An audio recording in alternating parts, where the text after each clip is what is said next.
بسم الله الرحمن الرحيم إن الله وملائكته يصلون على النبي يا أيها الذين آمنوا صلوا عليه وسلموا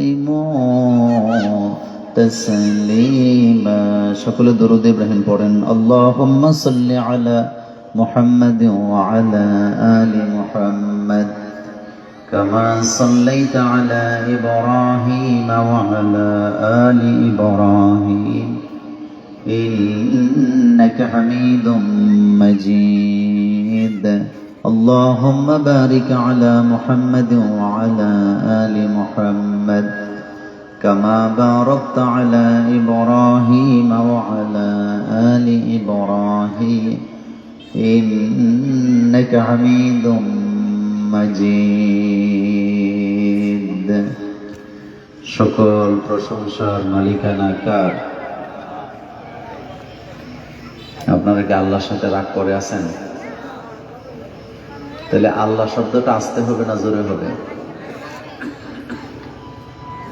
আল্লাহকে আসতে বলতে হয় না জোরে বলতে হয়? তাহলে একটু জোরে বলেন তো, বিশাল আকাশ কার? হয় নাই। এটা কোন জেলা? চট্টগ্রাম। কোন থানা? তো সাতকানিয়া ইসলামের জোয়ার কম না বেশি? তাহলে বেশি হলে আওয়াজটা ছোট হবে না বড় হবে? এটা হাসি মুখে বলেন তো, আল্লাহর নামটা বিশাল আকাশ কার? জমিন কার? আইন চলবে কার? প্রশংসা করবেন কার? সে আল্লাহর জন্য সকলে পড়েন আলহামদুলিল্লাহ। রব্বানা লাকাল হামদ হামদান কাসীরান তাইয়িবান মুবারাকান। আমরা আমাদের মনিবের দরবারে সেজদা অবনত হয়ে মোনাজাত করছি, আল্লাহ পাক দয়া করে আজকের এই কোরআনের মাহফিল আপনি কবুল করেন। এই গ্রামে, এই মহল্লায়, এই অঞ্চলে, এই জনপদে যত জানা অজানা, নতুন পুরাতন কালিমাগুই মানুষের কবর আছে, সকলার কবর আযাব মাফ করে দেন।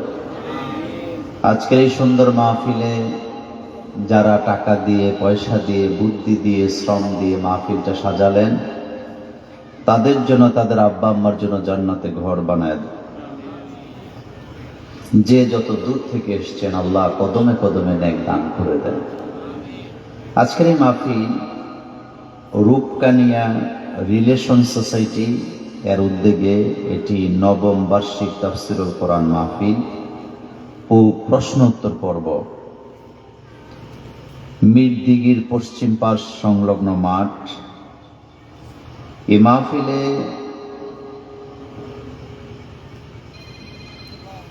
অসংখ্য গুণীজন উপস্থিত আছেন। সভাপতি হিসাবে যিনারা উপস্থিত আছেন, মাওলানা মীর মোহাম্মদ জাফর হোসাইন, মাওলানা মীর মোহাম্মদ শাহেদ হোসাইন, মাওলানা মোহাম্মদ শাহাদত হোসেন চৌধুরী।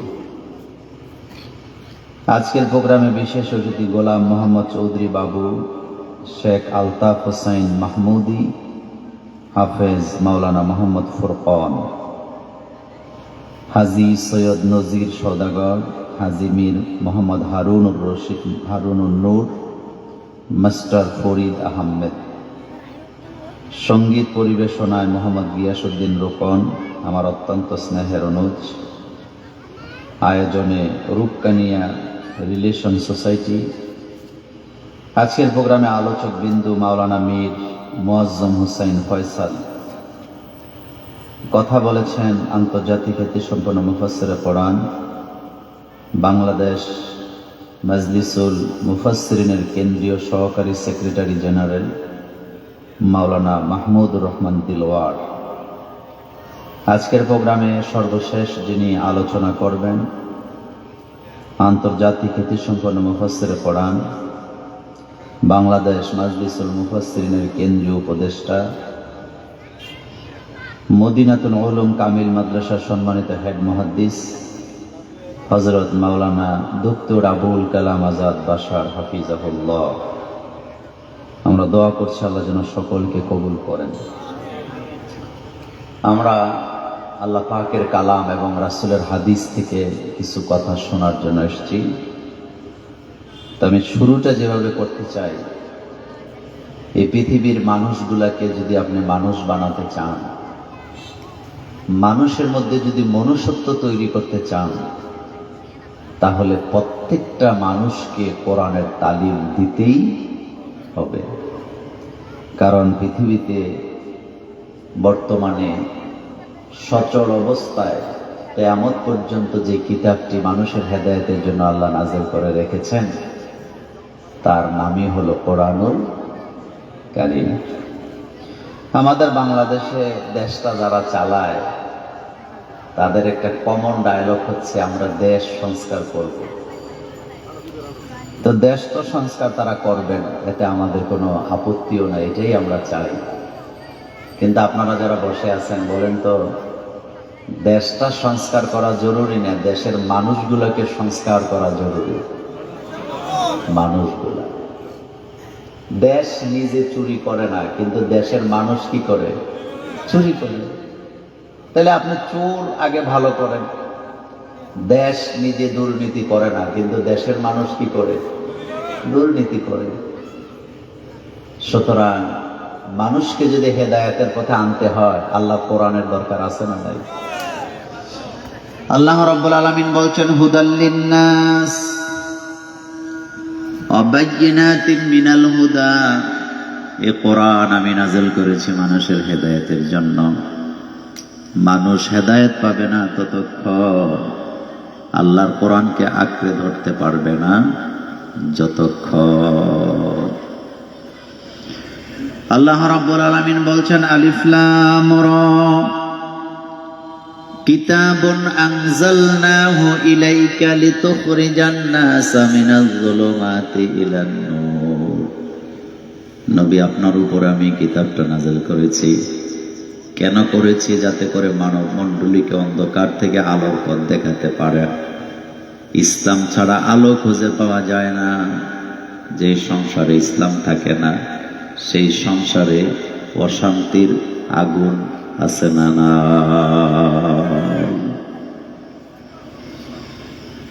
একটা মানুষ ততক্ষণ পর্যন্ত নম্রভদ্র হতে পারে না যতক্ষণ পর্যন্ত আপনি তাকে কোরআনের তালিম না দিতে পারবেন। এই জন্য দেখবেন মাদ্রাসার ছেলেরা কোরআন পড়ে, এটা বাধ্যতামূলক। যার কারণে মাদ্রাসার ছেলেদের চরিত্র, আচার আচরণ, মাদ্রাসার পরিবেশ আর ইউনিভার্সিটির পরিবেশকে আপনি এক মিলাতে পারবেন না। মাদ্রাসায় কোরআন পড়ানো হয় বলে মাদ্রাসার ছেলেরা এখনো উস্তাদের জুতা পড়ায়া দেয়, উস্তাদের বাথরুমের পানিটা ঢাইলা দেয়, উস্তাদ ভাত খাইলে প্লেটটা ছাত্ররা ধৌত করে দেয়, উস্তাদ ওযু করতে লাগলে মাদ্রাসার ছেলেরা এখনো ওযুর পানিটা পায়ের মধ্যে হাতের মধ্যে ঢাইলা দেয়। কারণ এই ছেলেগুলা কোরআন পড়ে বলে নম্র হয়, ভদ্র হয়। পক্ষান্তরে ইউনিভার্সিটিতে কোরআনের শিক্ষা না থাকার কারণে ছাত্ররা উস্তাদকে রুমের ভিতরে ঢুকাইয়া তালা মাইরা আগুনও লাগাইয়া দেয়। হুজুর ঠিক না? মাদ্রাসার ছেলেরা উস্তাদের জুতা পরায় দেয়, এটা সত্য না মিথ্যা? মাদ্রাসার ছেলেরা উস্তাদরে পানি ঢাইলা দেয় গ্লাসের মধ্যে, সত্য না মিথ্যা? আর ইউনিভার্সিটির ছেলেরা কি করে? তালা মাইরা শুধু না, আগুন জ্বালায়া দেয়। এটা শুধুমাত্র কোরআনের কারণে হয়েছে। আমার কলিজার ভাইয়েরা, রাসূল কারীম সাল্লাল্লাহু আলাইহি ওয়াসাল্লাম বলেছেন কোরআন এমন এক কিতাব, মান ক্বালা বিহি সাদাকা, যারা কোরআন দিয়ে কথা বলে তারা সত্য কথা বলে। ওমান হাকামা বিহি আদালা, যারা কোরআন দিয়ে বিচার করে তারাই ন্যায় বিচার করে। তাইলে বোঝা গেল বাংলাদেশে ইসলাম কায়েম করা যাবে না যতক্ষণ এই দেশের মানুষগুলা ইনসাফ পাওয়ার সম্ভাবনা নাই।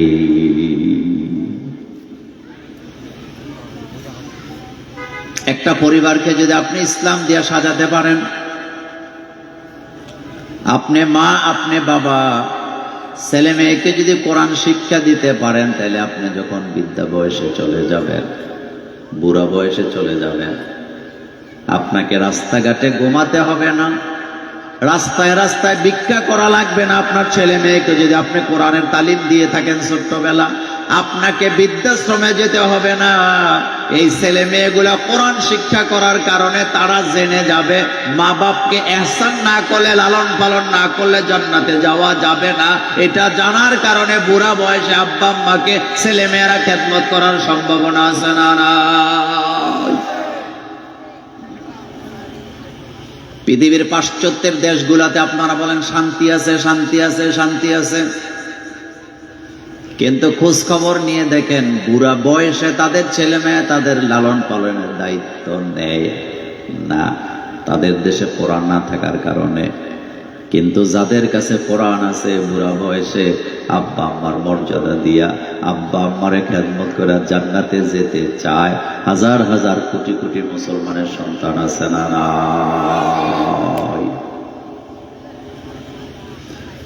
এই পৃথিবীতে আল্লাহ রাব্বুল আলামিন মানুষকে তৈরি কইরা যাকে যাকে আকাশ থেকে নামায়া দেন নাই, বরং আল্লাহ রাব্বুল আলামিন একটা পদ্ধতিতে দুনিয়াতে মানুষ পাঠিয়েছেন।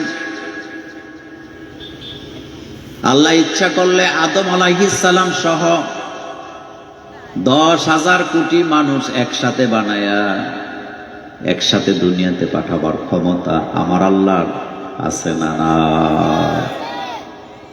কিন্তু আল্লাহ এটা করেন নাই। আল্লাহ প্রথমে একটা পরিবার বানাইছে, স্বামী স্ত্রীর পরিবার। জোরে বলেন কিসের পরিবার? স্বামী স্ত্রীর পরিবার। যেই পরিবারের সদস্য মাত্র 2 জন, একজন বাবা আদম আলাইহিস সালাম আর একজন আমাদের মা হাওয়া আলাইহিস সালাম। তাইলে বোঝা গেল 2 জনেও পরিবার হয় নাকি হয় না? 2 জনে পরিবার হয় না? হয়। আমার কলিজার ভাইয়ারা, এই পৃথিবীতে যতগুলা সম্পর্ক আছে সবগুলা সম্পর্ক পৃথিবীতে আসার পরে হয়েছে। একটা সম্পর্ক ছাড়া, সেই সম্পর্কটা হলো স্বামী স্ত্রীর সম্পর্ক। স্বামী স্ত্রীর সম্পর্ক দুনিয়াতে আসার পরে হয় নাই, এটা জান্নাত থেকেই পাঠাইছেন কে? পৃথিবীতে বন্ধু বান্ধব যত সম্পর্ক আছে সবগুলো দুনিয়াতে আসার পর। কিন্তু শুধুমাত্র একমাত্র সম্পর্ক স্বামী আর স্ত্রী, এই দুইটা আসছে কোন জায়গা থেকে? জান্নাত থেকে। কোথা থেকে? হযরত আদম আলাইহিস সালামকে আল্লাহ বানায়া বলেন, ইয়া আদম মুসকুন আনতা ওয়া যাওজুকাল জান্নাহ। ও আদম, তুমি তোমার স্ত্রীকে নিয়ে জান্নাতে থাকো, যেটা ইচ্ছা সেটাই যাও, যা ইচ্ছা তা খাও, ওয়ালা তাকরাবা হাযিহিস শাজারা। খবরদার ওই গাছের নিকটে তোমরা যাও না, ফাতাকুনা মিনাজ জালিমিন, যদি যাও তোমরা জালেম হয়ে যাবা। তার মানে বোঝা গেল আদম আলাইহিস সালাম যখন জান্নাতে ছিলেন তিনি একা ছিলেন না, তার স্ত্রী সহ ছিল। ওই জায়গায় স্বামী স্ত্রী 2 জনকে জান্নাতে থাইকা ঘোরাঘুরির অনুমতি দিলেন কে?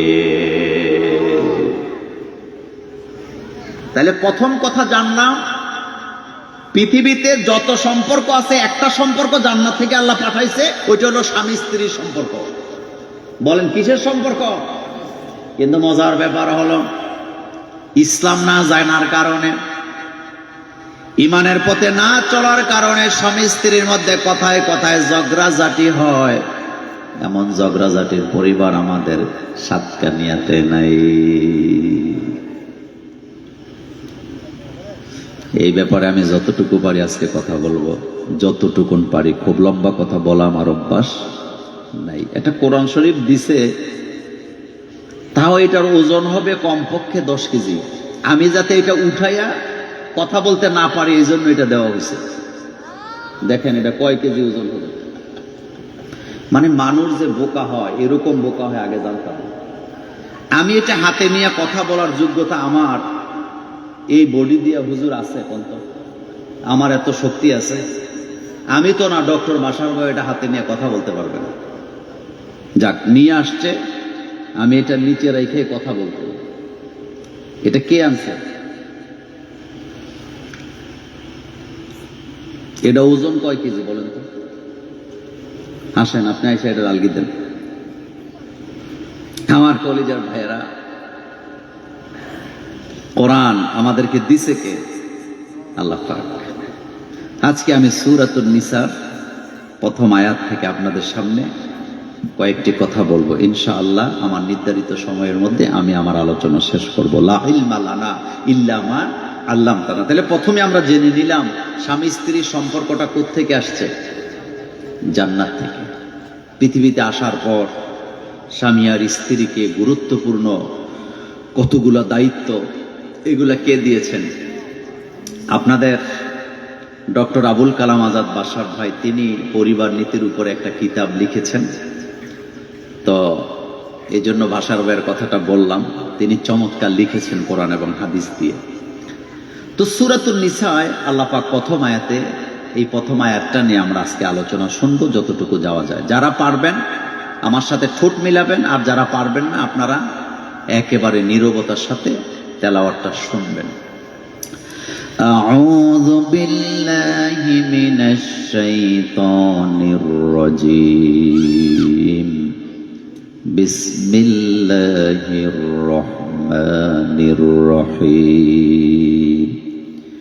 ইয়া আইয়ুহান নাসু ইত্তাকু রাব্বাকুমুল্লাযী খালাকাকুম মিন নাফসিন ওয়াহিদা وخلق منها زوجها وبث منهما رجالا كثيرا ونساء واتقوا الله الذي تساءلون به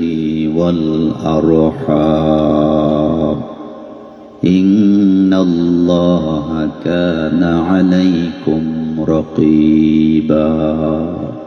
সূরাতুন নিসার প্রথম আয়াত। আমরা অনেক সময় ভুল করি, আমরা অনেক সময় বলি মুসলমানের নবী, মুসলমানের কিতাব, মুসলমানের আল্লাহ, এমন কথা আমরা বলি নাকি বলি না? আচ্ছা বলেন তো, আল্লাহ কি শুধু মুসলমানের আল্লাহ? না, রব শুধু মুসলমানের রব নয়, মালিক শুধু মুসলমানের মালিক নয়, ইলাহ শুধু মুসলমানের ইলাহ নয়। সারা পৃথিবীর রব একজনই। পৃথিবীতে যত মানুষ আছে সমস্ত মানুষের রব একজন, তিনি কে? সমস্ত মানুষের মালিক একজনই, তিনি কে? সমস্ত মানুষের রব ইলাহ একজনই, তিনি কে? আল্লাহ পাক বলছেন কুল আউযু বিরাব্বিন নাস। পড়েন, কুল আউযু বিরাব্বিন নাস মালিকিন নাস ইলাহিন নাস। নবী আপনি বলেন আমি আশ্রয় প্রার্থনা করছি মানুষের রবের কাছে, মানুষের মালিকের কাছে, মানুষের ইলার কাছে। মানুষ বলে শুধু মুসলমান বোঝায় না, বাঙালি বোঝায় না, আরবি বোঝায় না, আজনবী বোঝায় না, খ্রিস্টান বোঝায় না, ধর্ম বোঝায় না।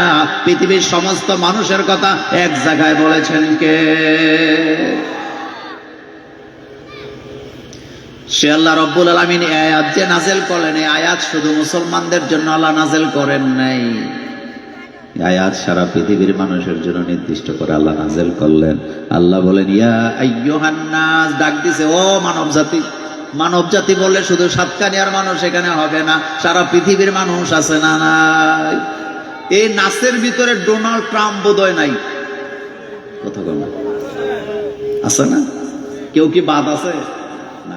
ইয়া আইয়ুহান নাস, ও মানব জাতি। তার মানে মানুষ যারা সবার জন্য এই আয়াত। যদি চতুর্থ পর্যন্ত হয় তাহলে তো ভিন্ন কথা। সমস্ত মানুষের জন্য আল্লাহ আয়াত নাযিল করলে বললেন ইয়া আইয়ুহান নাস, ও দুনিয়ার মানব জাতি, ইত্তাকু, ভয় করো, রব্বাকুম, তোমাদের রবকে, প্রতিপালককে। এই আয়াতের প্রথম শিক্ষাটাই হলো সমগ্র মানুষের রব কয়জন? সবার প্রতিপালক, লালন পালন আল্লাহই করেন। তবে কেউ আল্লাহর লালন পালনের স্বীকৃতি দিয়ে আল্লাহর প্রশংসা করে নিয়ামত ভক্ষণ করার পরে, আবার কেউ আল্লাহর নিয়ামত খাওয়ার পরে আল্লাহর সাথে নাফরমানি করে। এমন নাফরমানি করার লোক আমাদের বাংলাদেশেও আছে না? না,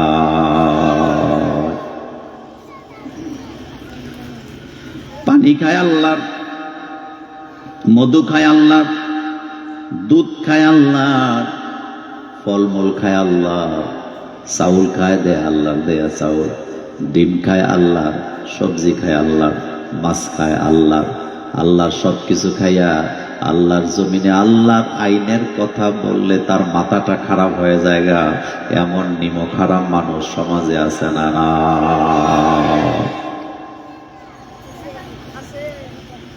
কারো কাছ থেকে উপকার নিয়ে উপকার যে স্বীকার করে না তারে বলা হয় অকৃতজ্ঞ। কারো নাজ নিয়ামত খাইয়া যদি শুকরিয়া না করে তাকে বলা হয় না শুকর। জমিনের সমস্ত নিয়ামত ভক্ষণ করে আল্লাহ, আর আমরা মোল্লারা যখন বলি সৃষ্টি যার, আইনও চলবে তার, যার নিয়ামত খাচ্ছ তার আইনই মানা দরকার, হুকুম তারটাই মানার দরকার। এটা বলার পরে নিজেদেরকে অনেক গর্ব করে, অহংকারী কইরা, জ্ঞানী মনে করে আল্লাহর আইনকে অকার্যকর বলে, পুরাতন বলে, এমন বেয়াদব বাংলাদেশেও আছে না? না,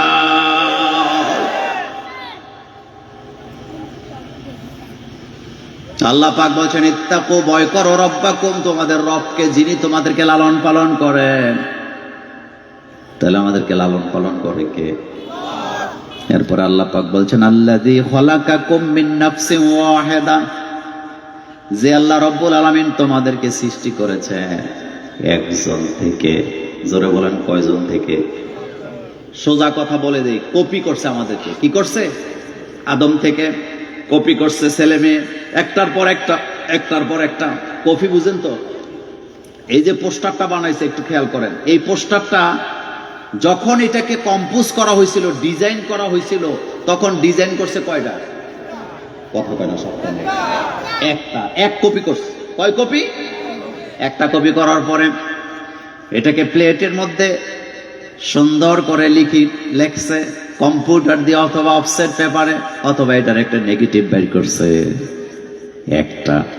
এবার এটাকে মেশিনের মধ্যে ফিট করে, মেশিনের মধ্যে সাদা কাগজ ঢুকাইছে। মনোযোগ আছে নি? কি কাগজ ঢুকাইছে? তো মেশিনের ভিতরে সাদা কাগজ ঢুকে, আগেই তো প্লেট ঢুকায় রাখছে হুবহু জিনিসটা। এরপরে সাদা কাগজ এদিক দিয়ে ঢুকছে, ওদিক দিয়ে বাইর হইয়া কপি হয়েছে। হযরত আদম আর হাওয়াকে দুনিয়াতে পাঠাইলেন আল্লাহ। জান্নাতে থাকা অবস্থায় কোনো কপি টপি হয় নাই, কোনো সন্তান আল্লাহ জন্ম দেওয়ার নাই। আদম আলাইহিস সালাম জান্নাতে ছিলেন যতদিন, সন্তান জন্ম দেয় না ততদিন। কিন্তু পৃথিবীতে আসার পরে জোড়ায় জোড়ায় সন্তান জন্ম দেওয়ার ক্ষমতা আদমকে দিলেন কে? তাহলে আমাদেরকে আদম আলাইহিস সালাম থেকে কি করা হয়েছে?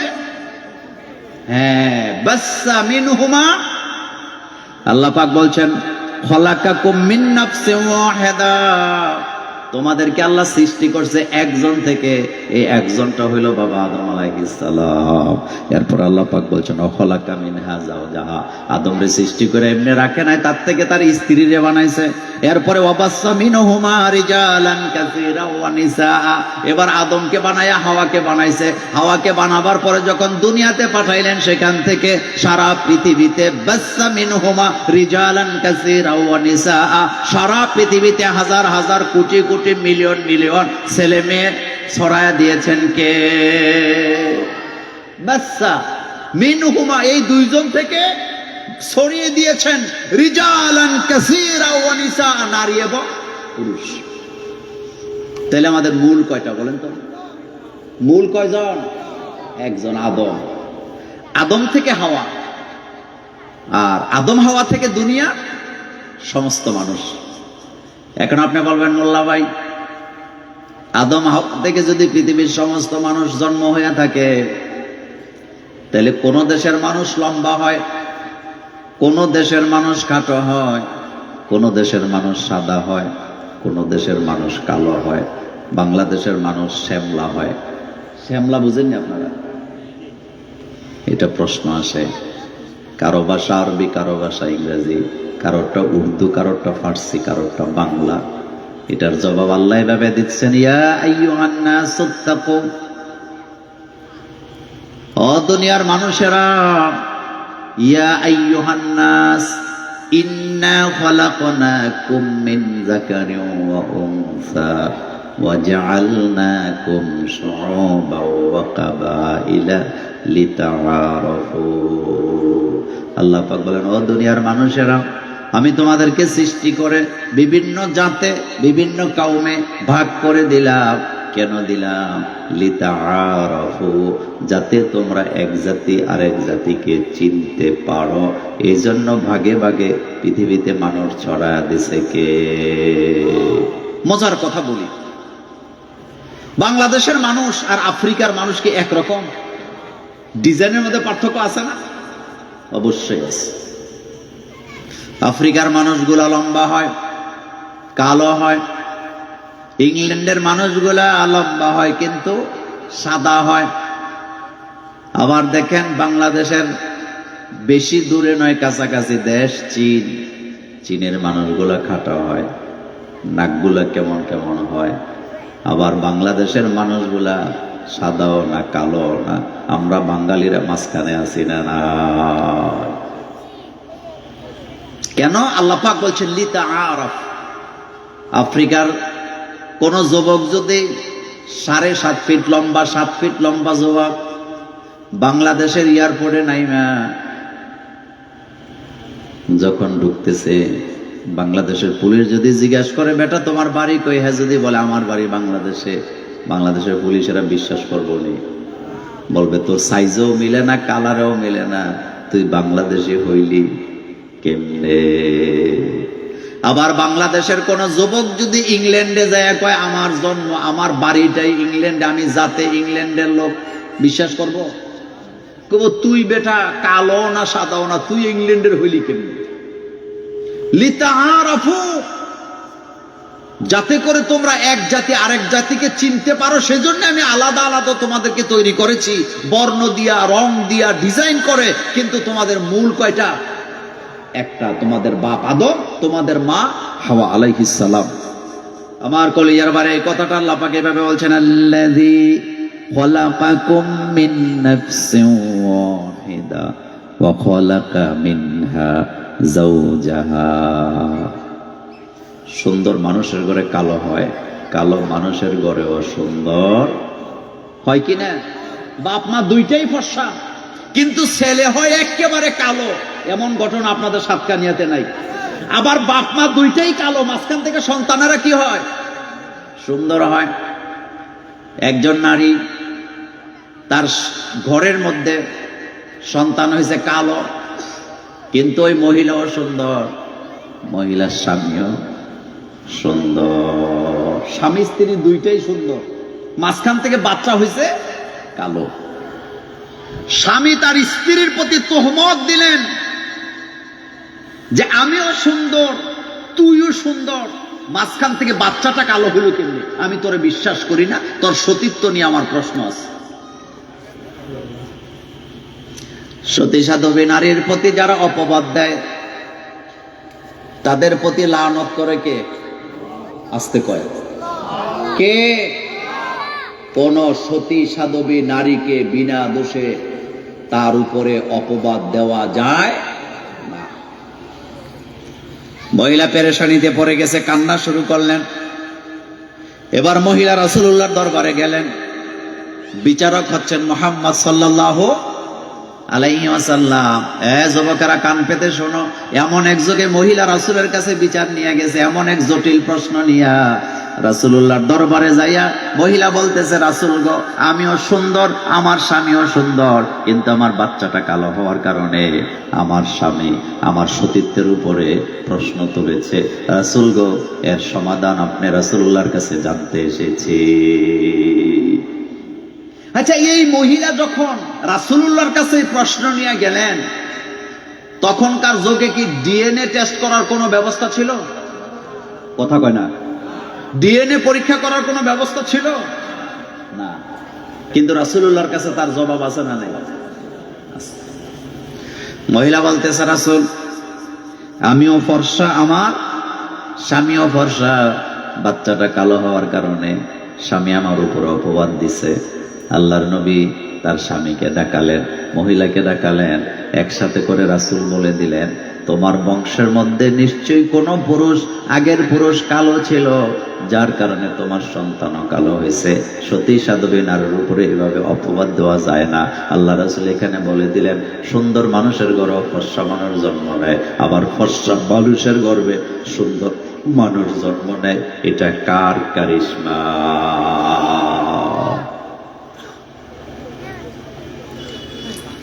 একটা পরিবারকে যদি আপনি শান্তিময় করে ঘরে তুলতে চান, স্বামী আর স্ত্রী দুইজনের কিছু দায়িত্ব আছে নাকি নাই? দায়িত্ব আছে। এই জায়গাটা থেকে কিছু কথা বলতে চাই। আল্লাহ রাব্বুল আলামিন বললেন, অবাসসা মিনহুমা রিজালান কাসীরা ওয়া নিসা। আল্লাহ রাব্বুল আলামিন এই দুইজন থেকে সারা পৃথিবীতে অসংখ্য নরনারী ছড়ায় দিলেন। এরপরে আল্লাহ পাক বলছেন, ওয়াত্তাকুল্লাহ, আল্লাহকে ভয় করো, আল্লাযী তাসাআলুনা বিহি ওয়াল আরহাম, যে আল্লাহর দোহাই দিয়ে তোমরা একে অপর থেকে নিজেদের হক আদায় করো। ইন্নাল্লাহা কানা আলাইকুম রাকিবা, নিশ্চয় আল্লাহ তোমাদের উপরে দৃষ্টি রাখছে। আমাদের দিকে দৃষ্টি রাখছে কে? আল্লাহ পাক। স্বামী স্ত্রীর মধ্যে ঝগড়া, এটা বোধহয় সাতকানিয়াতে নাই। আসতে কইছেন, আপনাদের এই এলাকায় পুরুষেরা বোধহয় বউরে পিডায় না? পিডায়? আপনারা পিডান? এরকম লোক নাই তো? হ্যাঁ আছে। আচ্ছা, স্বামী স্ত্রীর ঝগড়া, ঝগড়া হবে, মনোমালিন্য হবে, কিন্তু দেয়ালের বাইরে যাবে না, এটা যেন মনে থাকে। শোনেন, একটা গল্প বলি, এটা হাদিস না। পাশাপাশি দুই ঘর, দুইটা ফ্যামিলি বাস করে। কয়টা ফ্যামিলি? একটা ফ্যামিলিতে প্রতিদিন স্বামী স্ত্রীর মধ্যে ঝগড়া হয়, হান্ডি পাতিল ভাঙচুর হয়। কিছু কিছু পরিবার আছে, স্বামী স্ত্রী ঝগড়া লাগলে ঘরের আসবাবপত্র ভাঙচুর করে, এরকমের পরিবার বাংলাদেশে নাই। যারা ঝগড়া লাগা জিনিসের আসবাবপত্র ভাঙচুর করে, তারা কি বোকা না বুদ্ধিমান? কথা কয় না। এই যে মোবাইলটা আমার হাতে দেখতেছেন, মানে আমি যদি আমার স্ত্রীর সাথে ঝগড়া লাগে এই মোবাইলটা ভাঙ্গি, তাহলে এই লসটা কি আমার স্ত্রীর হবে না আমার হবে? কথা কয় না। কার হবে? 2 দিন পরে আবার টাকা দিয়ে কিনা লাগবে নাকি লাগবে না? এই ক্যামেরাটা যদি ক্যামেরাম্যান, এই ক্যামেরা কার? আপনার না? এত সুন্দর মানুষ দেখছেন। আচ্ছা, উনি যদি বউর সাথে ঝগড়া করে ক্যামেরা ভাঙ্গে, বউয়ের লস হবে না ওনার লস হবে? কথা কয় না। তো এরকমের ভাঙচুর করুন না, স্বামী স্ত্রী সব জায়গায় আছে না নাই? আছে। দুইটা পরিবার একসাথে বাস করে পাশাপাশি, একটা পরিবারে 12 বছর যাবৎ ঝগড়া, হান্ডি পাতিল ভাঙচুর চলে প্রতিদিন, ডেলি একবার, রুটিন মাফিক। কিন্তু আরেকটা পরিবারে কোনো শব্দ হয় না, একেবারে নীরব নিস্তব্ধ। ঝগড়া করুন না পরিবার মনে মনে ভাবলেন, পাশের ঘরে যেহেতু ঝগড়াঝাটি হয় না, একটু যাই জিজ্ঞেস করি তারা এমন কি পদ্ধতি গ্রহণ করছে স্বামী স্ত্রীর মধ্যে কখনো কোনো ঝগড়াই হয় না। তো পাশের ঘরে গেছে, যায় বলতেছে, ভাই তুমিও বিয়ে করছো 12 বছর, আমিও বিয়ে করছি 12 বছর, কিন্তু তোমার ঘরে তো কোনো ঝগড়াঝাটি, হান্ডি পাতিল ভাঙচুরের কোনো আওয়াজ শুনি না, আর আমি তো প্রতিদিন আমার ঘরে হান্ডি পাতিল নিয়ে ভাঙচুর চলে, স্বামী স্ত্রীর মধ্যে মারামারি ঝগড়াঝাটি চলে, গন্ডগোল চলে। তো তোমার ঘরটা তো জান্নাতের বাগান মনে হয়, তোমরা যে এত সুন্দর করে পরিবারটা সাজাইছ, এটা তোমরা কিসের উপরে আমল করো? যদি একটু বলতা তাইলে আমরাও সেই আমলটা করতাম। যেই বেচারারে এই কথা জিজ্ঞেস করছে, সেই বেচারা বলতেছে, ভাই তুমি 12 বছর ধরে ঝগড়া করো, হান্ডি পাতিল ভাঙচুর করো, স্বামী স্ত্রীর মধ্যে ঝগড়া করে, এটা যেমন সত্য, আর আমার ঘরের আওয়াজ যে তুমি পাও না সেটাও সত্য, তবে একটা কারণ আছে। কারণটা কারণ হলো, আমি যখন প্রথম রাত্রিতে বিয়ে করছিলাম, স্বামী স্ত্রী বাসুর ঘরে একটা কন্ট্রাক্ট করছিলাম যে জীবনে কখনো দুইজনের মধ্যে যদি ঝগড়া হয়, রাগারাগি হয়, তুমি যদি রাগ করো, আমি তোমার রাগের পরে কোনো কথা বলবো না, প্রটেস্ট করবো না, আমি ছাদের উপরে চলে যাব। আর আমি স্বামী যদি রাগ করি, তুমি স্ত্রী কোনো প্রটেস্ট করতে পারবা না, কথা বলতে পারবা না, তুমি কোথায় চলে যাবা? কোথাও না। তাইলে তো আর নিজেদের মধ্যে কি হবে না, ঝগড়াঝাটি হবে না। কিন্তু ভাইরে, সমস্যাটা হলো, এই চুক্তি করার পর থেকে নিয়ে আজকে পর্যন্ত আমি আর রাগ করার টাইম পাই নাই, বরং 12 বছর ধরে আমি নিজেই ছাদের উপরে আছি। আমি আর ঘরে যাওয়ার সুযোগ পাই না, কারণ প্রতিদিন আমার স্ত্রী আমার সাথে রাগ করে।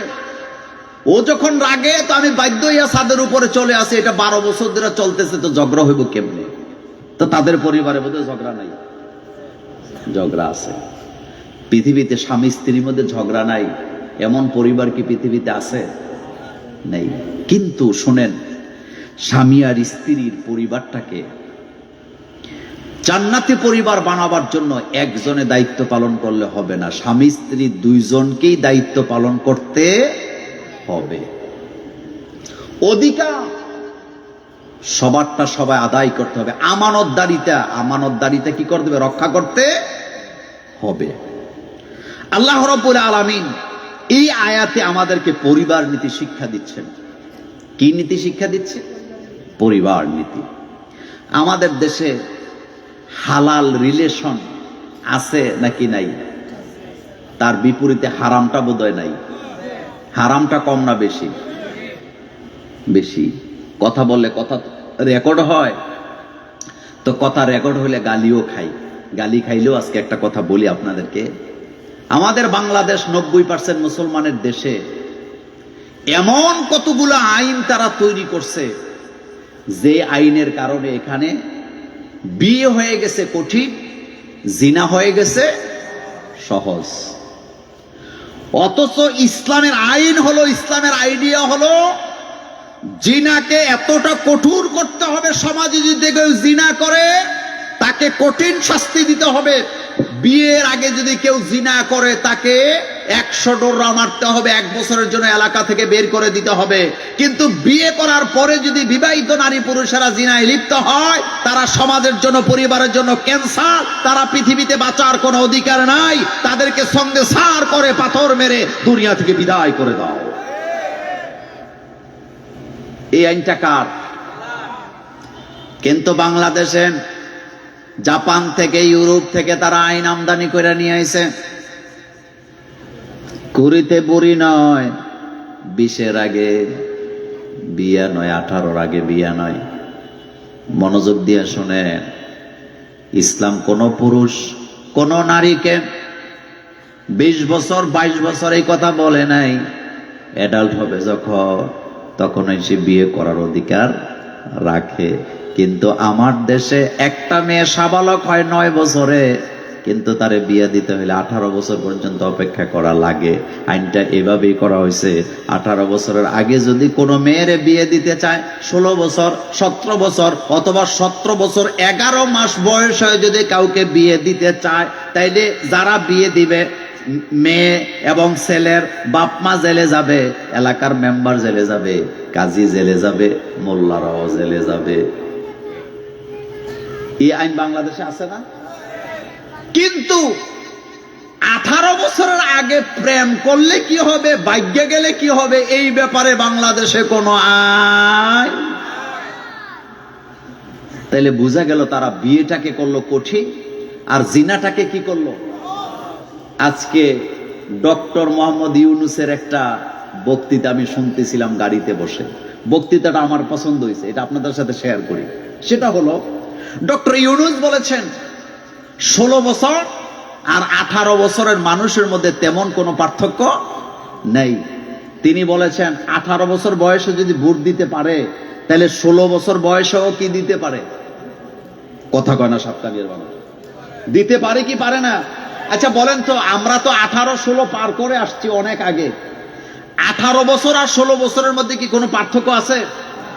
16 বছরে যেই পরিমাণে মেধা, যেই পরিমাণে অ্যাডাল্ট, সেম কন্ডিশনে 18 বছরেও আছে নাকি নাই? আছে।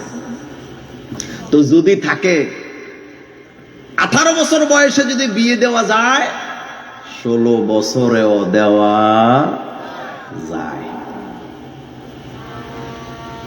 মেয়েরা অ্যাডাল্ট হয় 9 বছরে। কয় বছরে? 9 বছর। শরীরের গ্রোথ যদি ভালো হয় আরো আগেও সে অ্যাডাল্ট হয়ে যায়। এক কথায় একটা মেয়ের যখনই মাসিক হবে তখনই সে কি সাবালিকা। এরপরে তাকে বিয়ে দেওয়া যায় নাকি যায় না?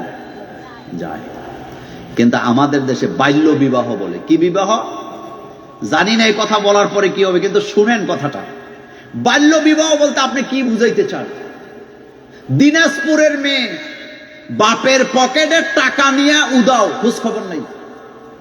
কিসে পড়ে? ক্লাস 5-এ পড়ে। বাপ মা মনে করছে মেয়ে বোধহয় কেউ হাইজেক করে নিয়ে গেছে। র্যাব পুলিশ লাগায়া খুঁজা দেহে বন্ধুরে নিয়ে ভাগ্যা বাপের টাকা নিয়ে 5ম শ্রেণীর মেয়ে কক্সবাজার চলে গেছে। কোন ক্লাসে পড়ে? আচ্ছা 5ম শ্রেণীতে যেই মেয়েটা পড়ে ওই মেয়ের বয়স কত হবে আপনাদের এলাকার হিসাবে? 11 কি 10? তাই না? হয় 10 নতুবা 11। কিন্তু সমস্যাটা হলো অন্য জায়গায়।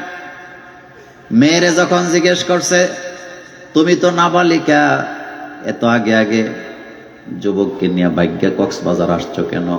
মেয়ের ডাইরেক্ট জবাব, আপনাকে কে বলেছে আমি নাবালিকা?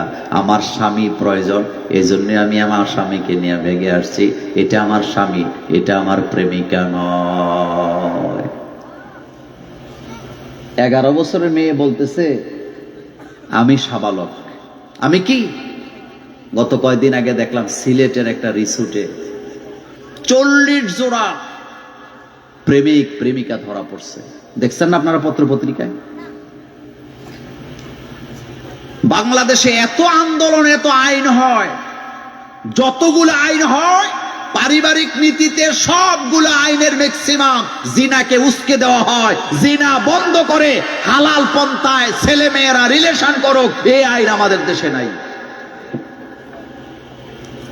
কথা রেকর্ড হয় কিন্তু বাস্তবতা তিক্ত কথা বলি। বাংলাদেশে 200 টাকা হইলে জিনা করা যায়। কয়শো টাকা? কিন্তু 200 টাকা হইলে না, 2 লাখ টাকা হইলেও বিয়ে করা যায় না। ছেলেদের কাদের উপরে মহারানাকে মোটা অঙ্কের চাপায়া দেয়, এই নীতি আমাদের চট্টগ্রামের এই এলাকায় নাই। ছেলে মহারানা দিতে পারবেন না 20,000 টাকা, ছেলের কান্দের উপরে তা চাপায়া দেয় 20 লক্ষ টাকা। দেয় কি দেয় না? রাসূলুল্লাহর দরবারে একজন নারী এসে বললেন, বুখারীর হাদিস,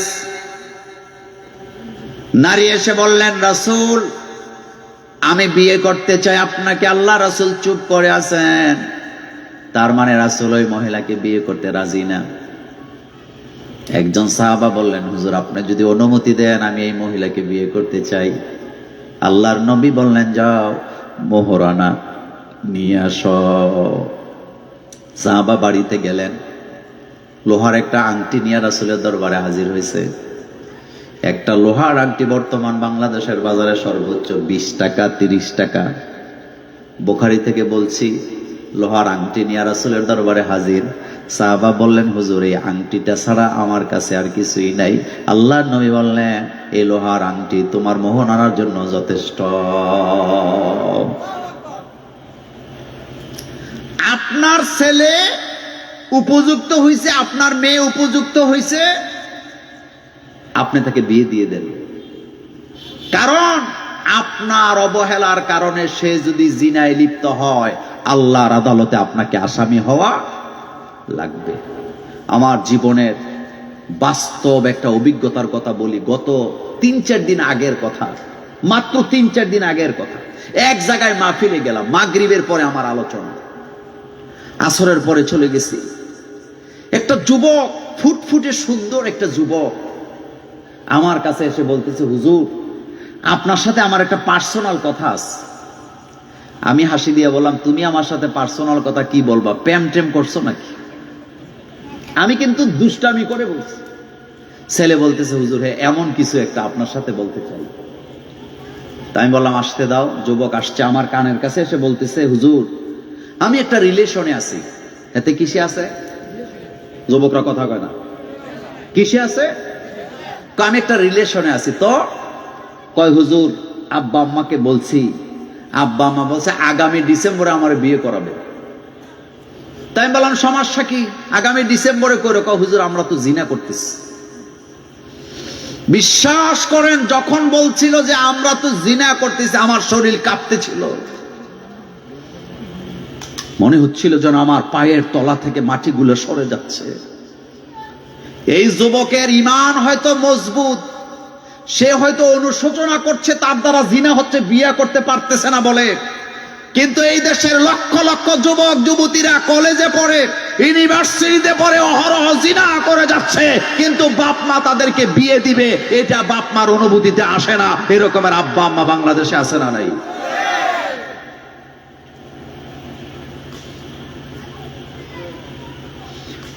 ও কলেজার যুবক যুবতীরা, আল্লাহ রাব্বুল আলামিন জিনা কইরো না এই কথা কোরআনে আল্লাহ বলে না। আল্লাহ কোরআনে জিনার কথা যতবার বলেছেন ততবার বলেছে লা তাকরাবুজ জিনা, জিনার কাছেও যাওয়া যাবে না।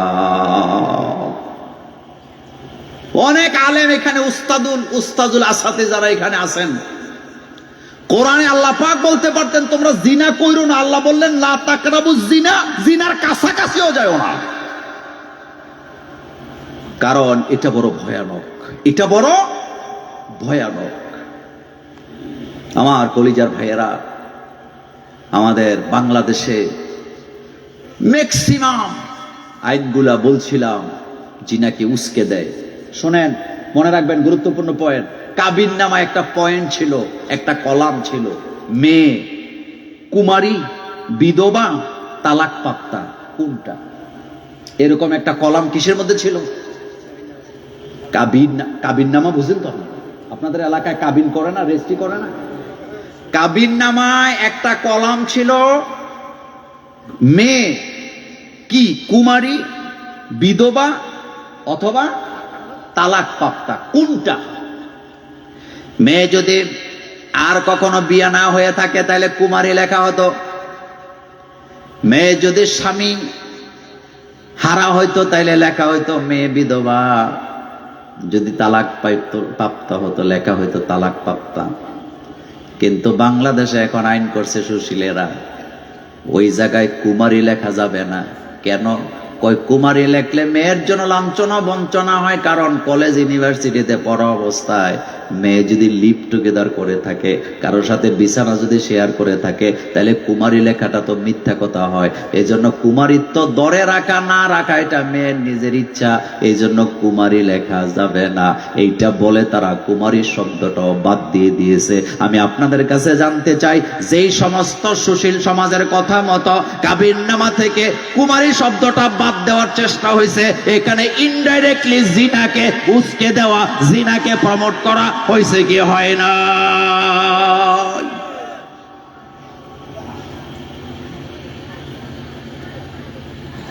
আপনি যে ছেলেরে বিয়ে করাবেন, যারা বাপ আছেন বলেন, আপনি আপনার ছেলেকে যেই মেয়েরে বিয়ে করাবেন, ওই মেয়ে বিয়ার আগে জিনা করুক এটা চান, নাকি সে তার কুমারিত্ব সতীত্ব ধরে রাখুক ওইটা চান? কোনটা চান?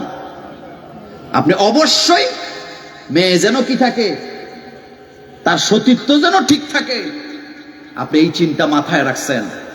যুবকেরা যারা এখনো বিয়া করো নাই, মুছে তেল দিতেছ না, সতী মেয়ে বিয়া করবা। আমরা হয়তো একদিন বুড়ো হয়ে যাবে, পৃথিবীতে থাকবো না, সতী মেয়ে ছেলে বিয়ে করাবার জন্য খুঁজেও পাবা না। কলেজ ইউনিভার্সিটির অবস্থা আরো ভয়ানক। কুমারিত্ব থাকতেই হবে। এই আইনটা কার? আসতে কয় আইনটা কার? কিন্তু এখানে বোঝানো হয়েছে কুমারিত্ব থাকবে কেন, তার ব্যক্তিগত ব্যাপার। সে কুমারী থাকবে কি থাকবে না। এই পরিবেশ, এই অবস্থা থেকে যদি জাতিকে মুক্ত করতে চান, বাংলাদেশে কোরআনের আইনের বিকল্প কিছুই নাই। এবার একটা সুযোগ আছে। গতকালকে দেখলাম, তার আগের দিন চরমনায়ের হুজুর আর জামাত ইসলামের আমির দুইজন মিলে গেছে। এটা দেখার পরে অনেকের চোখে এখন আর ঘুম নেই। ভারতের মিডিয়া তো পাগল হয়ে গেছে, বাংলাদেশ নাকি জঙ্গি রাষ্ট্র হয়ে যাচ্ছে, সন্ত্রাসী হইতেছে নাকি বাংলাদেশে। আপনি বলেন তো, বাংলাদেশ বর্তমানে যে অবস্থায় আছে, এখানে কি কোনো ক্রস ফায়ার আছে? আসতে কইছেন? বিনা বিচারে মানুষ হত্যা আছে? দেশটা এখন খুবই ভালো চলতেছে। এদেশের ম্যাক্সিমাম মানুষ বুঝে গেছে, আল্লাহর কোরআনের আইন ছাড়া এই জাতিকে মুক্তি দেওয়া যাবে। চরমনায়ের হুজুর আর ইসলামী আন্দোলনের রাহবার একসাথে হইয়া মিটিং করছে। এটাকে সাধুবাদ না জানাইয়া উল্টা তাদের গাত্রদাহ শুরু হয়ে গেছে। দেশে কি হতে যাচ্ছে, সমস্যাটা কোন জায়গায়, কিভাবে কি হইতেছে, আমাদের অবস্থা কি হবে। আমরা যারা একটু দুর্নীতি করতাম, আমাদের অবস্থা কেরোসিন বুঝেন তো?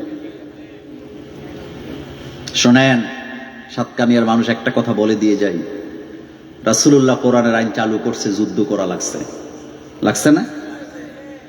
আল্লাহ রাসূল কোরআনের আইন চালু করলেন, জিহাদ লাগছে, তায়েফে রক্ত দেওয়া লাগছে, বদর উহুদ লাগছে, 27টা যুদ্ধে রাসূলুল্লাহ নিজে নেতৃত্ব দেওয়া লাগছে।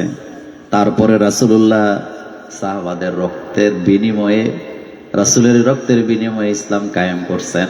কিন্তু বাংলাদেশে এখন এমন অবস্থানে দাঁড়ায় আছে, এই জায়গায় ইসলামী রাষ্ট্র কায়েম করার জন্য রক্তও দিতে হবে না, উহুদও লাগবে না, বদরও লাগবে না।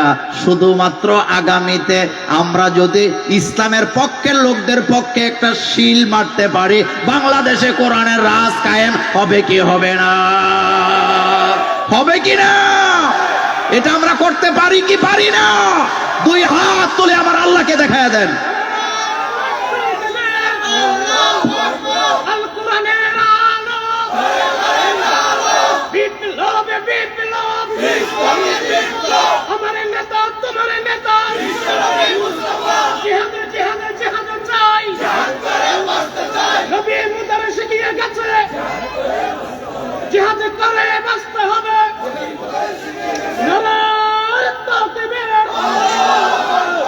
আমার কলেজার ভাইরা, এত সুন্দর সুযোগ আমাদেরকে দিছেন কে? কোন সন্দেহ আছে? এর চাইতে সহজ আর কখনো হওয়ার সম্ভাবনা আছে? তো এটাও যদি না পারি, বোঝা যাবে আমাদের ঈমান ঠিক মতো নাই। আপনি চিন্তা করেন তো, আমি পারিবারিক বিষয়ে কথা বললে তো সারা রাত বলতে পারবো, কিন্তু যে আইনগুলা করা হচ্ছে, আপনি কি মনে করেন এই আইনগুলো আমাদের পক্ষের আইন? 18 বছর বয়স না হইলে মেয়েকে বিয়ে দেওয়া যাবে না, এই কথাটা কোরআন হাদিসে কি দূরবীন দিয়ে খুঁজে পাওয়া যাবে? কিন্তু আমাদেরকে মানতে বাধ্য করা হয়েছে। মানতে, বাংলাদেশে যারা কাজী হয় সবাই আলেম। আলেমরা জানে যে 18 বছর দরকার নাই, সাবালক হইলেই মেয়েকে বিয়ে দেওয়া যায়। এটা জানার পরেও আলেমদেরকে হাত পা বেঁধে বাধ্য করা হয়। টিউনুরা, অফিসাররা এসে আলেম ওলামাকে হাত পা বেঁধে নিয়ে যায় যদি 18 আগে বিয়ে। কিন্তু চোরের, ডাকাইতের, খুনিদের কোনো বিচার?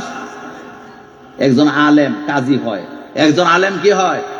কাজী হয়। একজন মসজিদের ইমাম বিয়ে পড়াতে যায়, যদি 18 নিচে বিয়ে হয়, পুলিশ টুলিশ নিয়ে আইসা আলেমরেও অ্যারেস্ট করে, কাজীরেও কি করে। কিন্তু বাংলাদেশে টেন্ডারবাজি, চুরি, সাদাবাজি যারা করে, তাদেরকে অ্যারেস্ট করার কোনো মাথা ব্যথা তাদের। কয়দিন আগে একজন আমাকে বললেন, রাস্তার মধ্যে ছিনতাইকারী তাকে ধরেছেন, মাত্র 100 গজ দূরে পুলিশ গাড়ি নিয়ে দাঁড়ায় রয়েছে। কয়শো গজ এতে দাঁড়া করে, তার মোবাইল, টাকা পয়সা সব নিয়ে গেছে। 100 গজ দূরের থেকে তো দেখার কথা, কিন্তু পুলিশের গাড়ি থাকা অবস্থায় ছিনতাই হয়ে গেল তার মানি ব্যাগ, ছিনতাই হয়ে গেল তার টাকা পয়সা গুলা। তারা সেখানে দাঁড়ায়া তাকে রক্ষা করতে পারলো না। এটার দ্বারা বোঝা যায় এখানে কোরআনের আইন চালু না হওয়া পর্যন্ত চোরদেরকে ঠান্ডা করা যাবে না। আমার কলিজার ভাইয়েরা, তো আল্লাহ পাক বলছেন আমি তোমাদেরকে একটা পরিবার সৃষ্টি করলাম। সেটা কি? বাসসা মিনহুমা রিজালান কাসীরা ওয়া নিসা, হাজার হাজার নরনারী আমি পৃথিবীতে ছড়ায় দিলাম। এখন আসেন, একজন স্বামীর কি দায়িত্ব? স্বামীর প্রথম দায়িত্ব হলো স্ত্রীর মোহরানা আদায় করা। কি আদায় করা? মোহরানা আদায় করছেন না আপনারা? জীবনেও না। দেখবেন বিয়ার অনুষ্ঠানে আলেমরাদেরকে নেওয়ার পরে আমাদের হুজুররে নিয়ে গেছে, হুজুর বসে আছে, এলাকার সর্দার মাতাব্বরেরা কি করে? মোহরানা ঠিক করে 10 লাখ টাকা। আমাদের হুজুর সাহেব কয়, মেম্বার সাহেব, চেয়ারম্যান সাহেব, ছেলের উপরে 10টা লাখ টাকা চাপায় দিয়ে না, মোহরানা দেওয়া তো ফরজ, তার উপরে এটা জুলুম হবে। এটা বলার সাথে সাথে সর্দার মাতাব্বর চেয়ারম্যান মেম্বারেরা সুর তুলে সব জায়গায় ইসলাম ইসলাম করেন না। একটা ট্রেডিশন আছে, মোহরানা দললেই কি দেওয়া লাগে নাকি? এমন ফতুয়া আবার সর্দার মাতাব্বর বাংলাদেশের প্রত্যেক গ্রামে গ্রামে আছে না? কি ফতুয়া দেয়? সব জায়গায় ইসলাম ইসলাম করেন না, মোহরানা কি দেওয়া লাগে নাকি? এটা দরে আর কি, ট্রেডিশন। সুতরাং চুপ করে থাকেন, এটার একটা ইজ্জত আছে না? 10 লাখ টাকা মারি দাও। আচ্ছা বলেন তো, মোহরানা দেওয়া এটা কি নফল? এটা কি? চিল্লায় বলতে হবে, এটা কি? বাংলাদেশে অনেক মেয়ের বাপ আছে, বিয়ে দেওয়ার সময় বলে আমার মেয়েকে 15 লাখ টাকা মোহরানা দেওয়া লাগবে। আপনি যদি জিজ্ঞেস করেন আপনার মেয়েরে আপনি বিয়ে দিবেন, আপনার মেয়েকে শান্তিতে রাখলেই তো হইলো, আপনি 15 লক্ষ টাকা মোহরানা দাবি করেন কেন? মেয়ের বাপ তখন দাঁত বেটকায় বলে, দাবি করব না তো কি করব, ভবিষ্যতে যদি আমার মেয়ের সংসারের মধ্যে কোনো ঝামেলা হয় তাইলে তো মামলা দিতে হবে, আর মামলা যদি 1 লাখ টাকার হয় ছেলে তো বাইচা যাবে। ছেলেকে যাতে শায়েস্তা করা যায় এই জন্যই 15 লক্ষ টাকা আমরা কাবিন মোহরানা ধরলাম। এরকমের অসৎ বাপ বাংলাদেশে আছে না? না। আচ্ছা বলেন তো, যেই মেয়ের বাপ মেয়ে বিয়ে দেওয়ার আগে 15 লাখ টাকা কাবিন নির্ধারণ করছে এই নিয়তে ঝামেলা হইলে যেন মামলা দেওয়া যায়, তাহলে এটা কি শ্বশুর হবে না ভবিষ্যতে ডাকাইত হবে? কি হবে? মেয়ের বাপ যারা আছেন তাদেরকে বলে দিয়ে যাই, মেয়েটা বিয়ে দেওয়ার সময় দেখবেন ছেলেটা আল্লাহওয়ালা কিনা, সৎ কামাই করে কিনা, 5 ওয়াক্ত নামাজ পড়ে কিনা, আল্লাহকে ভয় করে জীবনযাপন করে কিনা। কোটি টাকার কাবিনের দরকার নেই, 5 লাখ 10 লাখ টাকা কাবিন লাগবে না, 5,000 টাকার কাবিনে মেয়েরে বিয়ে দিয়ে দেখেন, আপনার মেয়ে সারা জীবন শান্তিতে থাকবে। আর আপনি যদি ইসলাম না দেখে, ছেলের চরিত্র না জেনে 10 তলা বাড়ি ঘরের মালিক এমন জায়গায় যদি মেয়েটাকে আপনি বিয়ে দেন, ভবিষ্যতে ফ্যানের সাথে ঝুলায়া রাখে এমন ঢাকাই তো বাংলাদেশে আছে না? না।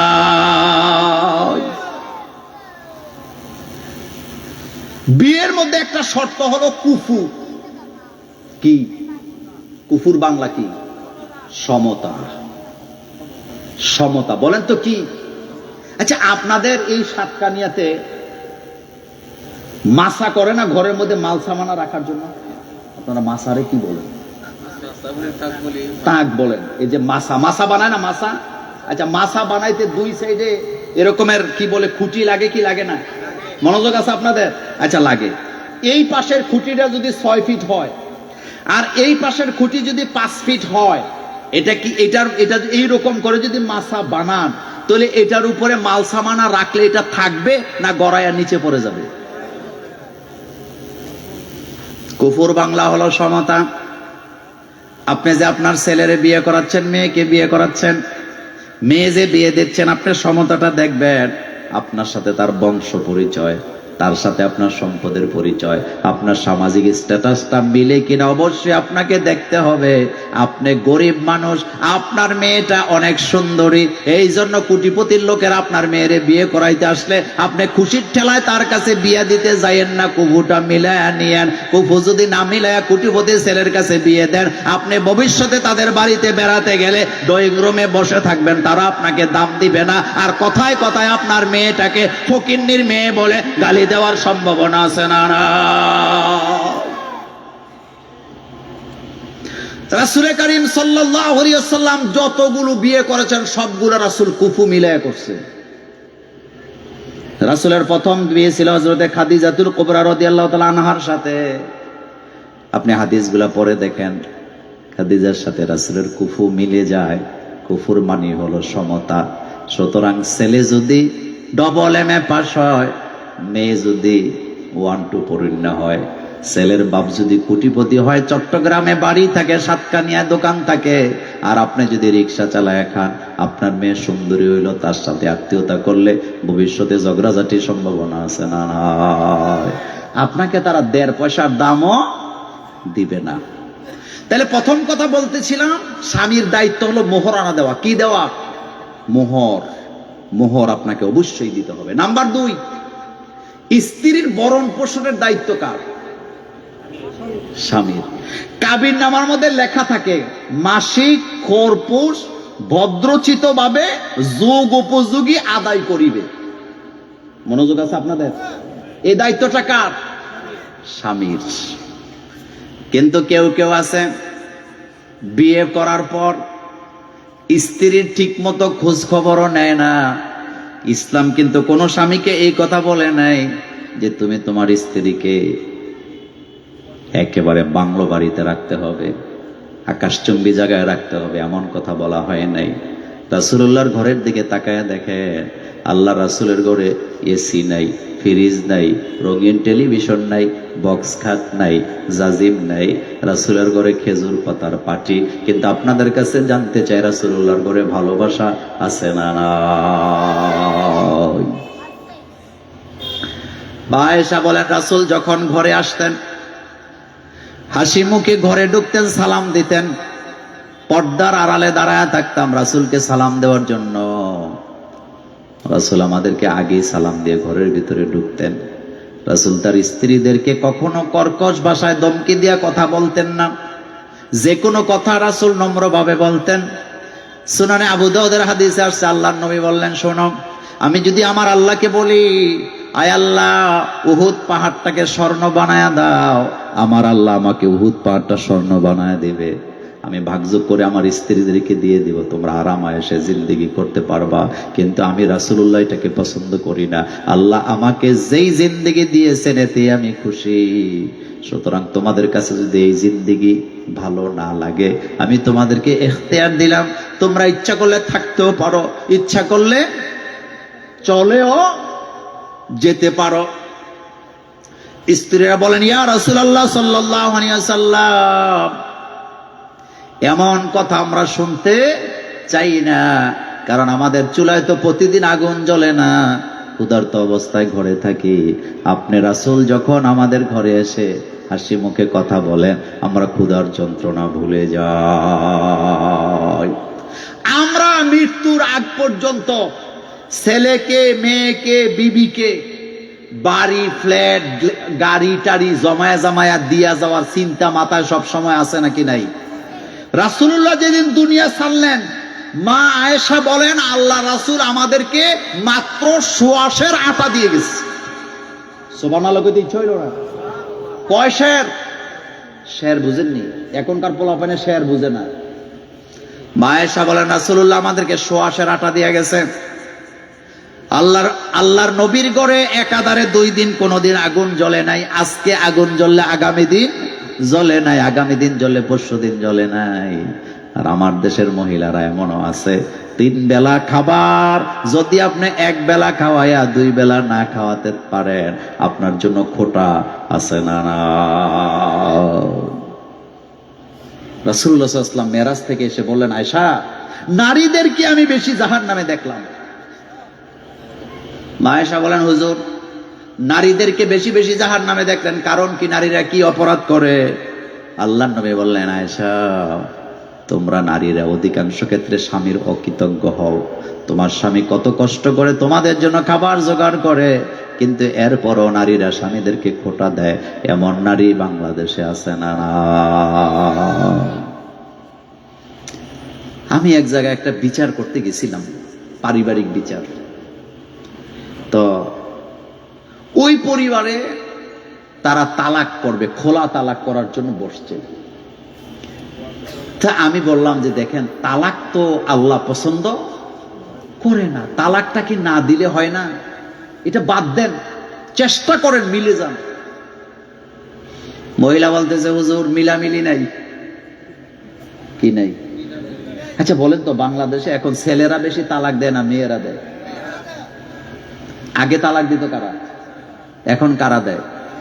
শরীয়তে মেয়েরা কি তালাক দিতে পারে না তালাক চাইতে পারে? হুজুর তালাক কি দিবে না চাইবে?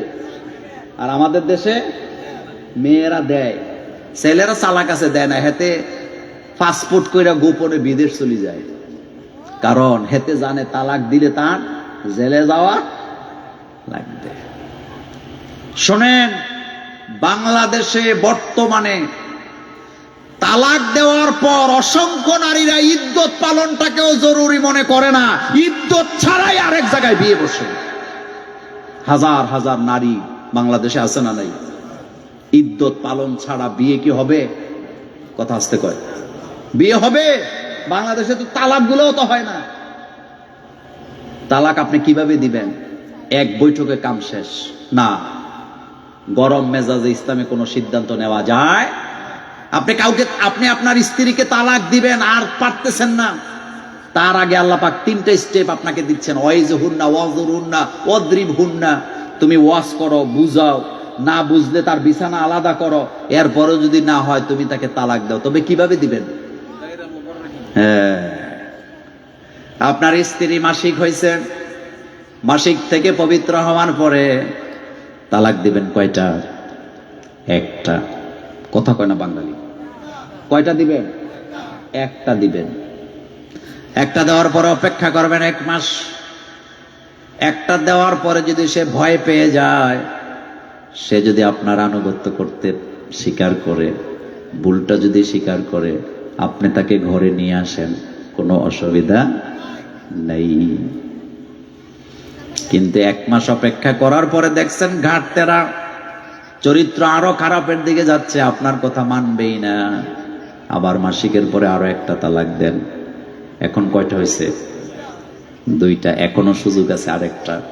আপনি তাকে আনতে পারবেন, এখনো যদি ভালো হয়ে যায় আপনি তাকে ঘরে নিয়ে আসবেন, আপনার হুজুরকে ডাকবেন, অথবা একটা ছোট্ট মহারানা ধার্য করে আপনি তাকে বিয়ে করে ঘরে নিয়ে যান, কোনো সমস্যা নেই, আপনি তার সাথে সংসার করতে পারবেন। কিন্তু 2টা দেওয়ার পরেও সে ঠিক হয় নাই, এবার আবার যখন মাসিক হইয়া পবিত্র হবে, তখন আপনি আবার যদি মনে করেন তার সাথে আপনার যাবেই না, সংসার করাই যাবে না, তাহলে আপনি 3য় তালাক দিয়া 2 জন 2 দিকে চলে যান, ভবিষ্যতে আর সংসার করার কোনো সুযোগ নেই। আমাদের দেশে তালাকের পরে আবার খায়, তার কারণ হলো তালাক তো একসাথেই 3টা দেয়, শুধু 3টা দেয় না, তালাক 10-12টা দেয়। আমার কাছে এক লোকেরা মাসালা জানতে আসছিল, কয় হুজুর রাগ করে তালাক দিছে। তো মহিলা বলতেছে, হুজুর তালাক তো আমার একা দেয় নাই, তালাক দিছে আমারে। কয় তোরে তালাক, তোর মায়েরে তালাক, তোর নানিরেও তালাক, এরপরে কত 14 গোষ্ঠীরে তালাক। মানে তালাকের জবে করে টুকরা টুকরা কইরা খিমার কইরা বত্তা বানায়।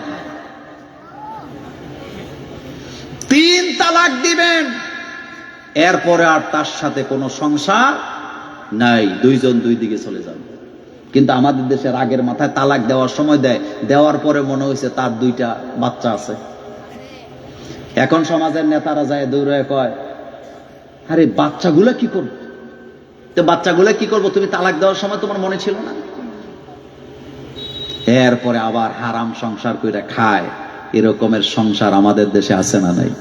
বাইরে তুমি বলবা বাচ্চা আছে, আল্লাহর ভয় যদি না থাকে আমরা মোল্লারা কিছু করতে পারবো? একটা মানুষ ততক্ষণ পর্যন্ত সহি পথে চলতে শিখে না যতক্ষণ পর্যন্ত তার হৃদয়ের ভিতরে কার ভয় জাগ্রত না হয়? আল্লাহর ভয় জাগ্রত না হয়। আল্লাহর ভয় ছাড়া মানুষ কখনো ভালো পথে হাঁটতে পারে না। কথায় কথায় তালাক দেওয়া যাবে, এরপরে হিল্লা বিয়া। আপনাদের চট্টগ্রামে আছে হিল্লা বিয়া?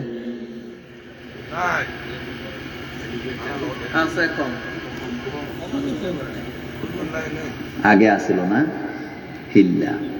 সকালে তালাক দেয়, বিকালে কি করে আরেক জায়গায় বিয়া দিয়ে রাতটা রাইখা, তাও বিয়া দেয় কোনো ভালো মানুষের কাছে দেয় না, যেটা জায়েজ করার জন্য। পাগল ধরে একটা বিয়া দেয়, এরকম আছে না? ইহুদিরা সকালে তালাক দিত, বিকালে আবার হিল্লা দিয়া স্ত্রীকে জায়েজ করত। আপনি বলবেন হিল্লা, হিল্লা শব্দের অর্থ বুঝে নাই।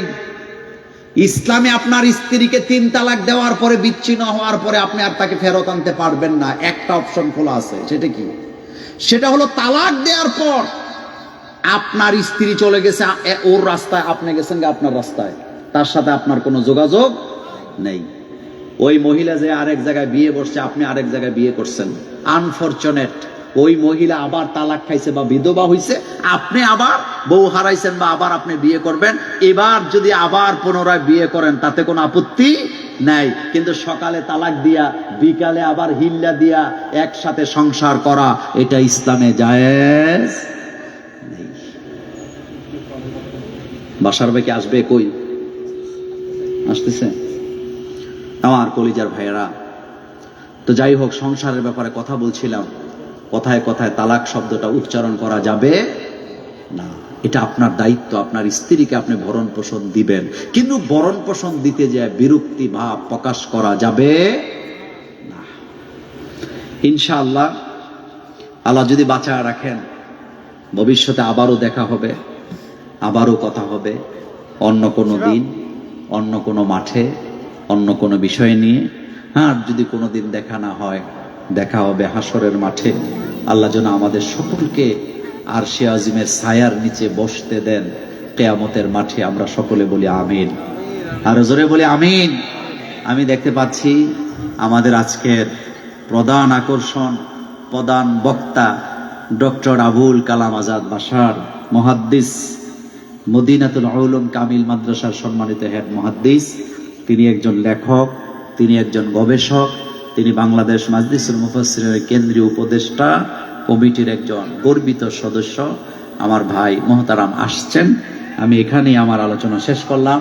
আসসালামু আলাইকুম ওয়া রাহমাতুল্লাহি ওয়া বারাকাতুহু। সুবহানাকা আল্লাহুম্মা ওয়া বিহামদিকা আশহাদু আল্লা ইলাহা ইল্লা আনতা আস্তাগফিরুকা ওয়া আতুবু ইলাইক। নারে তাকবীর, আল্লাহু আকবার। আল কোরআনের আলো, আল হাদিসের আলো, আবুল কালাম আজাদ বাশার সাহেবের আগমন রুফকানি রিলেশন সোসাইটির পক্ষ থেকে লাল গোলাপি শুভেচ্ছা। সম্মানিত উপস্থিতি, আপনারা দেখতে পাচ্ছেন আমাদের মঞ্চে এসে উপস্থিত হয়েছেন আজকের মাহফিলের প্রধান আকর্ষণ, বিশিষ্ট ইসলামী চিন্তাবিদ ও শিক্ষাবিদ, বিশিষ্ট লেখক ও গবেষক হযরতুল আল্লাহ জনাব মৌলানা ডক্টর মুফতি আবুল কালাম আজাদ বাশার সাহেব, ঢাকা। সম্মানিত উপস্থিতি, আপনারা যারা এখনো পর্যন্ত দাঁড়িয়ে আছেন, আমাদের প্যান্ডেলের মধ্যে বসে পড়ার জন্য অনুরোধ করছি। সম্মানিত উপস্থিতি, এই পর্যায়ে একটি ইসলামী সঙ্গীত পরিবেশন করবে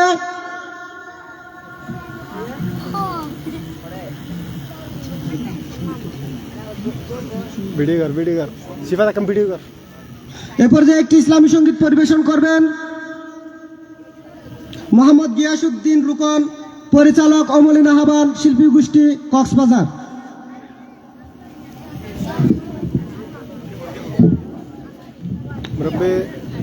আসসালামু আলাইকুম ওয়া রাহমাতুল্লাহি ওয়া বারাকাতুহু।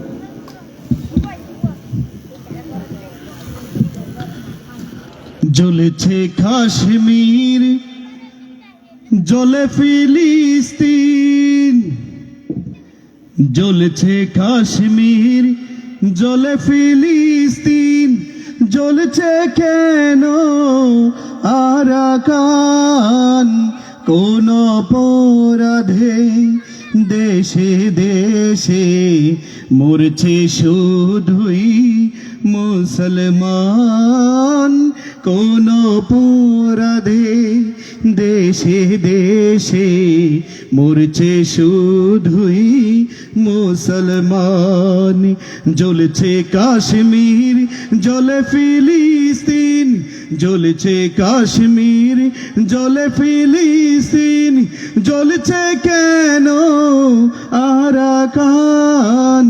কোন অপরাধে দেশে দেশে মরছে শুধুই মুসলমান?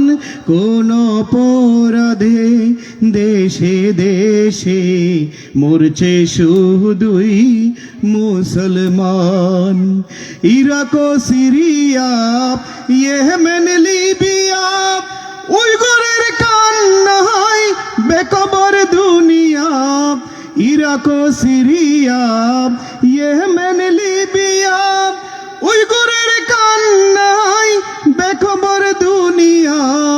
যেখানেই মুসলমান গুম খুন অপমান, যেখানেই মুসলমান গুম খুন অপমান, কোন পথে যে পাব পরিত্রাণ? কোন অপরাধে দেশে দেশে মরছে শুধুই মুসলমান? কোন অপরাধে দেশে দেশে মরছে শুধুই মুসলমান? ইহুদি নাসারা সবাই আজ এক তারা, মুশরিক মুনাফিক তারা দেয় সাড়া, ঠিক না?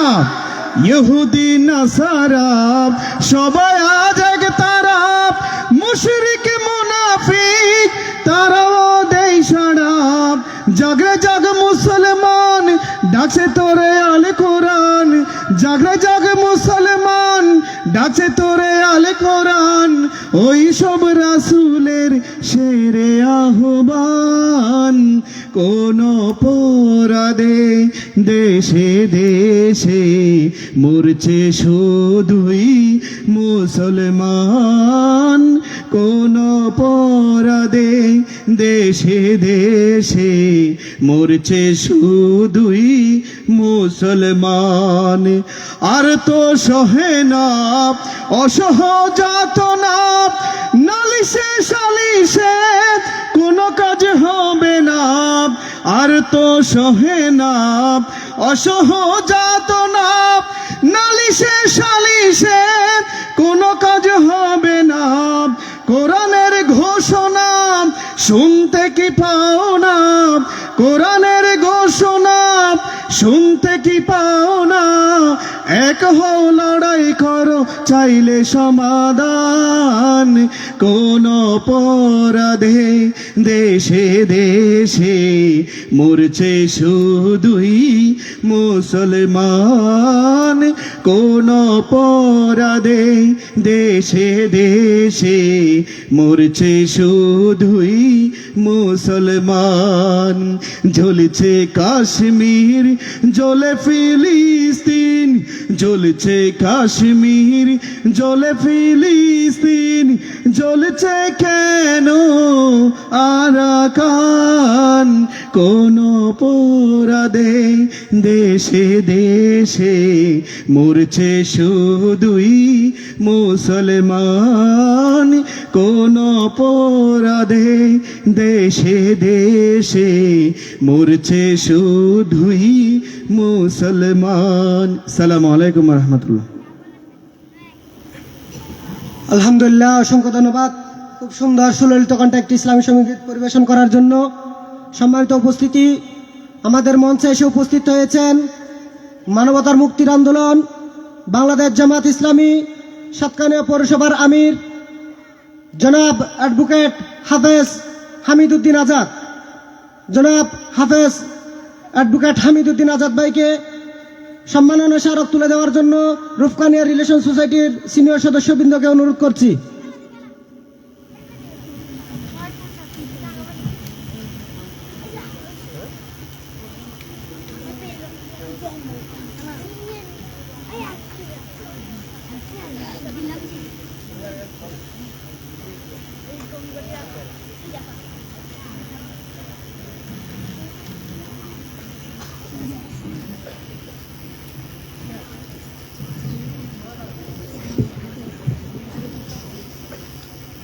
সম্মানিত উপস্থিতি, এই পর্যায়ে শুভেচ্ছা বক্তব্য রাখবেন বাংলাদেশ জামায়াত ইসলামী সাতকানিয়া পৌরসভার সম্মানিত আমির জনাব অ্যাডভোকেট হাফেজ হামিদউদ্দিন আজাদ ভাই।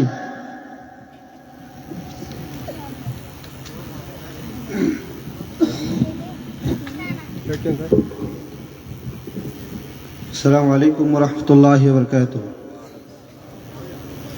الحمد لله رب العالمين والصلاة والسلام على سيد المرسلين وعلى آله وأصحابه أجمعين. أعوذ بالله من الشيطان الرجيم. بسم الله الرحمن الرحيم. إن الدين عند الله الإسلام.